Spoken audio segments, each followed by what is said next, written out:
Dubbing film से काफी देखी है। हाँ हाँ बिल्कुल। डब फिल्म कुछ ढंग का आया नहीं। जब से साउथ सुपरस्टार नरसिम्हा राव ने भाई भोजपुरी फिल्म इंडस्ट्री के बारे में कुछ बातें बोल दी हैं, तब से ये कुछ ज्यादा ही सुर्खियों में बन गए हैं। जी हाँ, इनको आप अगर नहीं जानते तो मैं आपको बता दूं कि बॉलीवुड में जो रावड़ी राठौर फिल्म बनी है और जो बॉलीवुड में एक फिल्म है सलमान खान की किक मूवी, ये इन्होंने ही बनाई थी। बॉलीवुड वालों ने इनकी कॉपी करके उसकी रीमेक बनाई थी।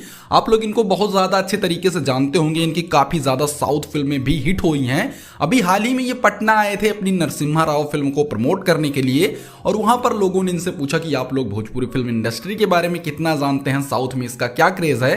तो उन्होंने बताया कि भाई भोजपुरी में से ये लोग बहुत सारे इस एक्टर्स को जानते हैं जो कि साउथ में जाते हैं। जैसे कि आपको पता होगा कि रवि किशन ने बहुत ज़्यादा काम किया है, बॉलीवुड इंडस्ट्री में भी किया था, साउथ इंडस्ट्री में भी किया है, और बॉलीवुड इंडस्ट्री में जाने से पहले रवि किशन हमारे भोजपुरी इंडस्ट्री के स्टार थे। तो इन्हीं सब लोगों की वजह से भाई भोजपुरी इंडस्ट्री जो है वो पूरे इंडिया में जानी जा रही है।